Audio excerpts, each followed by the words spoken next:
नमस्ते दोस्तों। आज मैं आपको एक ऐसी कहानी सुनाने जा रहा हूं जो आपके दिल को छू जाएगी। दोस्तों, मेरा नाम सोनू है और मैं 23 वर्ष का एक साधारण लड़का हूं।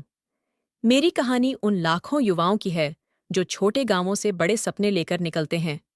हमारा परिवार हमेशा से संघर्ष में रहा। मेरे पिताजी एक छोटी सी दुकान चलाते थे और उसी से हमारा घर चलता था।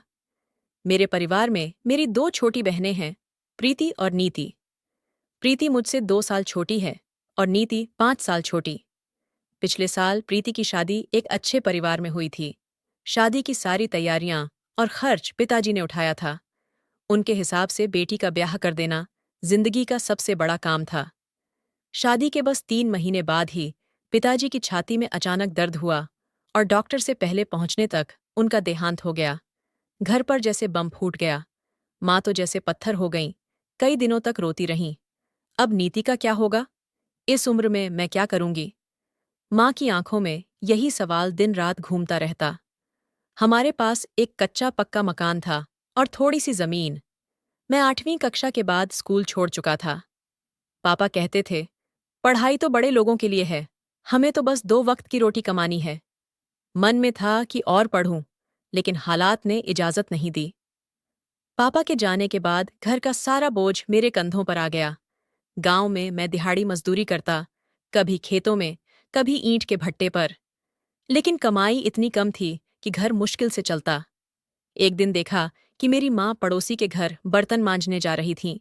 मैं अपने माँ से बोला, नहीं माँ, आप ऐसा नहीं करोगी। आपका बेटा जीते जी आपको दूसरों के घर काम करने नहीं भेजेगा। आंखों में आंसू थे। मेरी माँ बोली, बेटा, क्या करें? नीति की शादी के लिए पैसे कहाँ से आएंगे? तुम्हारी कमाई में तो बमुश्किल खाना चलता है। माँ की आवाज में दर्द था। उस रात मैंने फैसला किया, शहर जाना होगा, वहां ज्यादा कमाई होगी। अगले दिन मैं पास के गांव में एक निर्माण स्थल पर काम करने गया। वहां मेरा बचपन का दोस्त विनोद मिला। जब काम खत्म हुआ, मैंने उसे अपनी परेशानी बताई। यार, मुझे ज्यादा पैसे कमाने हैं, शहर जाना चाहता हूं, पर वहां कोई जानता नहीं। विनोद ने मेरे कंधे पर हाथ रखा और बोले, मेरे मामा जी शहर में रहते हैं, उनका बड़ा घर है। उन्हें एक मददगार की जरूरत थी, जो घर की देखभाल करे, बाजार से सामान लाए, ऐसे काम। वहां खाना रहना फ्री में मिलेगा, तनख्वाह भी अच्छी देंगे। मैं बात करता हूं उनसे। मेरी किस्मत जैसे चमक उठी।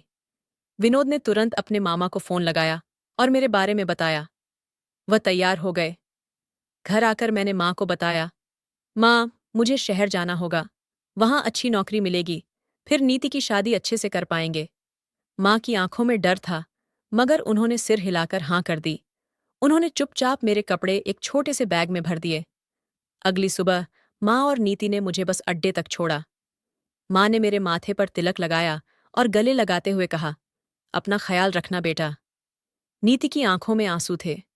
शहर पहुंचकर मैंने अपने दोस्त विनोद के बताए पते पर जाने के लिए एक ऑटो पकड़ा। मैं अब तक कभी इतने बड़े शहर नहीं गया था। इमारतें इतनी ऊंची थीं कि गर्दन ऊपर करने पर भी उनका टॉप नजर नहीं आता था। सड़कें चौड़ी और साफ थीं। हर तरफ लोगों की भीड़ और गाड़ियों का शोर। आखिरकार मैं एक बड़े से बंगले के सामने पहुंचा। चारों तरफ लोहे की ऊंची दीवारें और बड़ा सा गेट। मेरे हाथ कांप रहे थे जब मैंने घंटी बजाई। कुछ पल बाद गेट खुला और मैं हक्का बक्का रह गया। मेरे सामने एक सुंदर महिला खड़ी थी। उसकी उम्र तकरीबन 12 से 30 साल होगी, मगर उनका चेहरा कम उम्र का लग रहा था। गहरी काली आंखें, लंबे काले बाल और रेशमी साड़ी में वह बिल्कुल फिल्मों की हीरोइन जैसी लग रही थीं। मैं गांव का सीधा सादा लड़का, ऐसी खूबसूरती देखकर पल भर के लिए भूल ही गया कि मुझे क्या कहना है।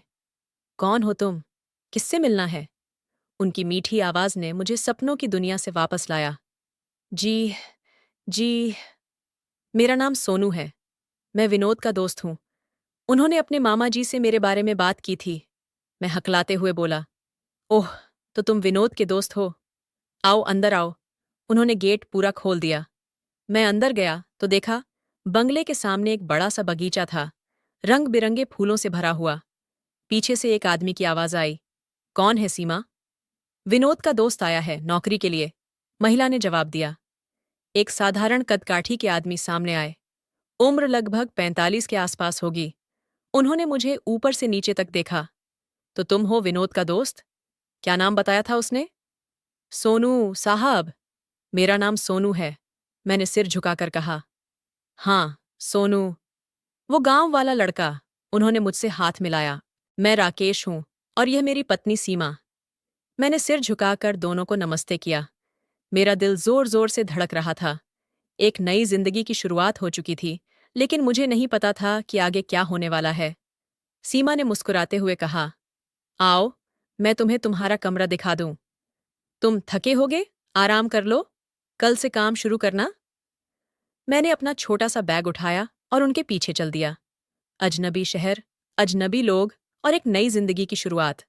मन में डर था, लेकिन साथ ही एक उम्मीद भी थी कि शायद इस बार किस्मत मेरा साथ देगी।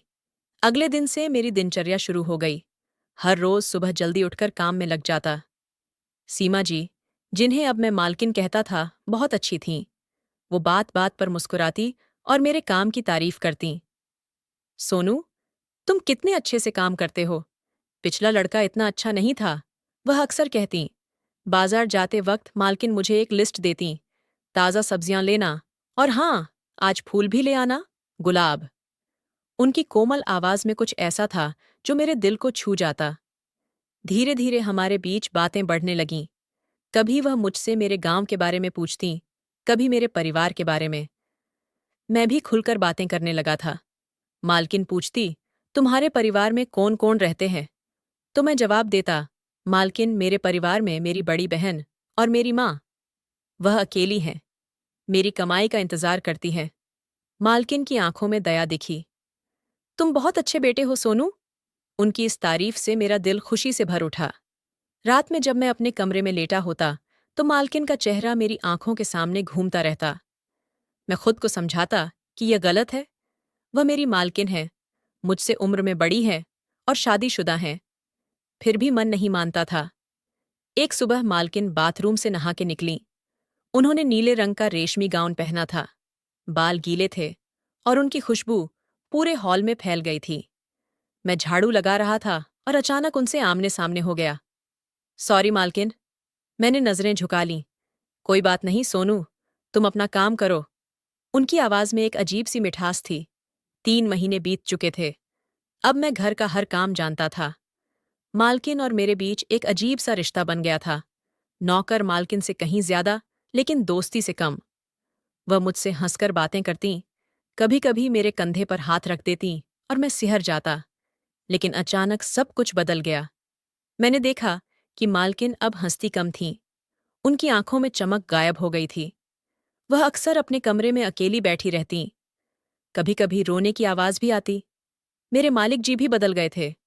वह पहले से ज्यादा गुस्सैल और चिड़चिड़े हो गए थे। एक दिन मैंने अपने मालिक को फोन पर किसी से बात करते सुना। डॉक्टर, क्या कोई और इलाज नहीं है? हम कितना भी पैसा खर्च करने को तैयार हैं। मुझे चिंता होने लगी। आखिर क्या हो रहा था इस घर में? मैं पूछ भी नहीं सकता था। एक नौकर अपने मालिक के निजी मामलों में कैसे दखल दे सकता है? एक शाम मैंने मालकिन को बालकनी में बैठे देखा। वह आसमान की तरफ देख रही थीं, आंखों में आंसू थे। मैं कुछ कहने को आगे बढ़ा, फिर रुक गया। नहीं, ये मेरा काम नहीं है, मैंने सोचा और वापस अपने कमरे में चला गया। धीरे धीरे मालिक जी घर पर कम और बाहर ज्यादा रहने लगे। अक्सर देर रात तक लौटते। कभी कभी 2-3 दिन के लिए बाहर चले जाते। मालकिन अकेली रह जातीं और मेरे साथ थोड़ा ज्यादा बात करने लगीं। सोनू, क्या तुम कभी सोचते हो कि जिंदगी कितनी अजीब है? कुछ लोगों के पास सब कुछ होता है, फिर भी वे अधूरे होते हैं। मैं उनकी बात का मतलब नहीं समझता, बस सिर हिला देता। आज का दिन भी ऐसा ही था। मालिक जी सुबह से बाहर गए थे। शाम को उन्होंने फोन किया कि वे कल सुबह तक लौटेंगे। मालकिन ने दिन भर कुछ नहीं खाया। मैंने कई बार पूछा, पर उन्होंने मना कर दिया। रात को करीब 11 बजे मैं अपने कमरे में लेटा था। बाहर बारिश हो रही थी और बिजली कड़क रही थी। अचानक मेरे कमरे का दरवाजा धीरे से खुला। कौन है? मैंने डरकर पूछा। मालकिन थीं। उन्होंने सफेद रंग की साड़ी पहनी थी। बाल खुले थे और आंखें लाल थीं, जैसे बहुत रोई हों। मालकिन, आप? सब ठीक तो है? मैं बिस्तर से उठ बैठा। वो मेरे पास आकर बैठ गईं। सोनू, मुझे तुमसे कुछ मांगना है। उनकी आवाज़ काँप रही थी।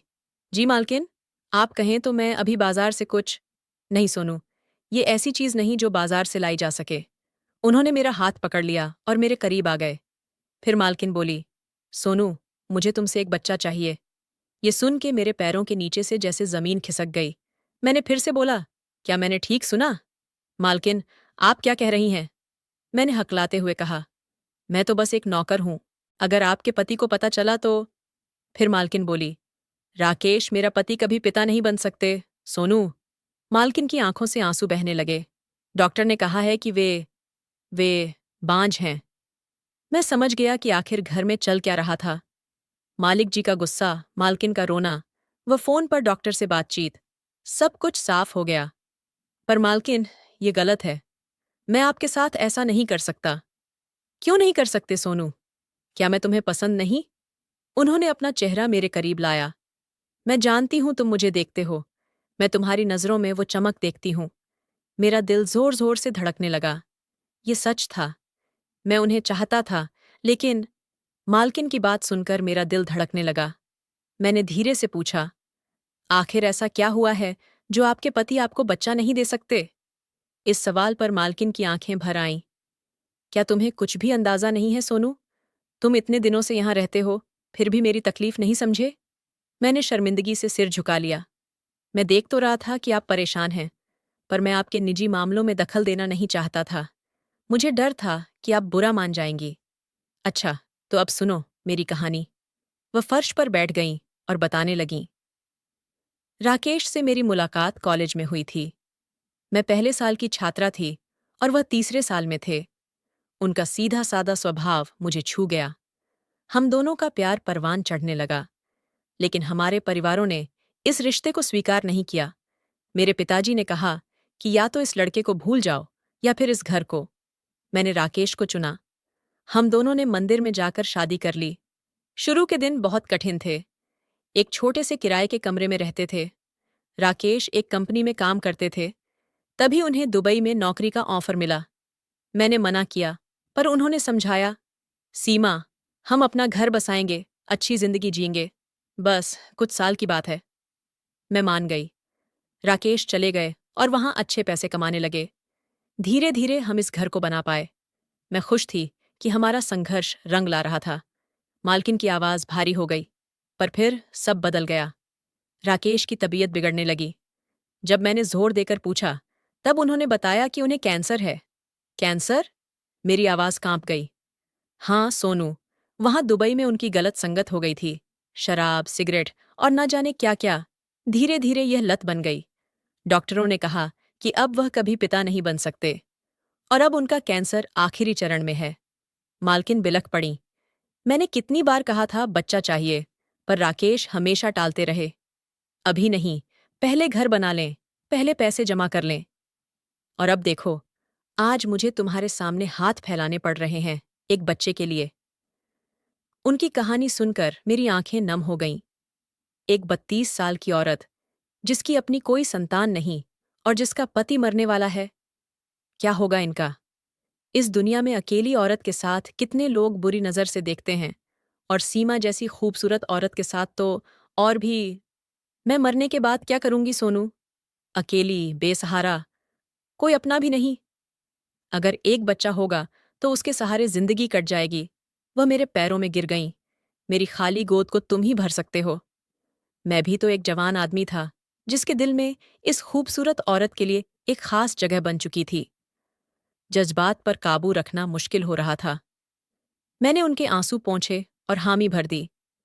उस रात हमारे बीच जो हुआ, वह मेरे लिए भी नया अनुभव था। वह मेरी बाहों में एक छोटे बच्चे की तरह सिमट गई थीं, सुरक्षित और आश्वस्त। मुझे भी एक अजीब सा सुकून मिल रहा था। फिर यह सिलसिला जारी रहा। रात को जब मालिक सो जाते, वह मेरे कमरे में आ जातीं और सुबह उनके उठने से पहले लौट जातीं। 1 महीने बाद अचानक मेरे मालिक की तबीयत बहुत ज्यादा बिगड़ गई। हम उन्हें हॉस्पिटल ले गए, लेकिन रास्ते में ही उन्होंने आखिरी सांस ली। मालकिन फूट फूट कर रोने लगीं। उनका दुख देखकर मेरी आंखें भी नम हो गईं। अंतिम संस्कार के बाद मालकिन का दुख कम होने का नाम नहीं ले रहा था।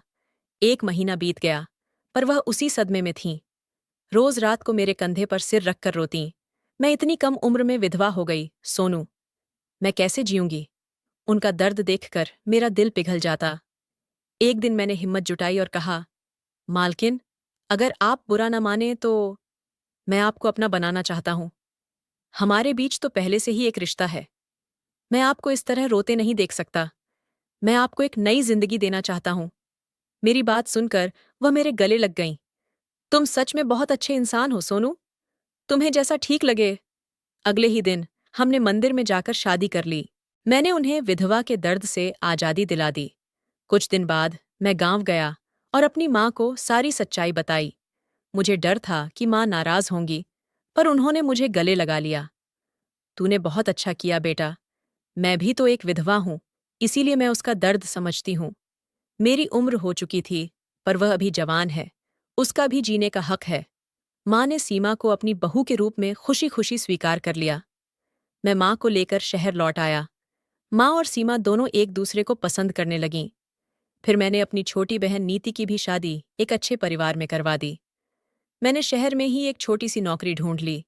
धीरे धीरे सीमा भी अपने दुखद अतीत को भूलकर नई जिंदगी में रंग भरने लगीं। आज हम सब एक साथ खुश हैं। सीमा के पेट में हमारा बच्चा पल रहा है और माँ उसकी देखभाल में लगी रहती है। लेकिन दोस्तों, कभी कभी मैं सोचता हूँ, क्या एक विधवा को नई जिंदगी देना गलत है? क्या उसे भी जीने का हक नहीं है? क्या मैंने सीमा से शादी करके कोई गुनाह किया है? आप क्या सोचते हैं? क्या समाज कभी मुझे माफ करेगा, या फिर लोग हमेशा हमारे रिश्ते को गलत नजरों से ही देखेंगे? जिंदगी कितनी अजीब है। कभी कभी हमें वो मिल जाता है जिसकी हमने कल्पना भी नहीं की होती, और कभी कभी हम वो खो देते हैं जिसे हम अपना समझते हैं। तो दोस्तों, आपको यह कहानी कैसी लगी? कृपया अपने विचार साझा करें। अगर आपको यह कहानी पसंद आई तो इसे लाइक और शेयर करें। ऐसी ही और कहानियों के लिए हमारे चैनल को सब्सक्राइब करें और बेल आइकन दबाना न भूलें। धन्यवाद।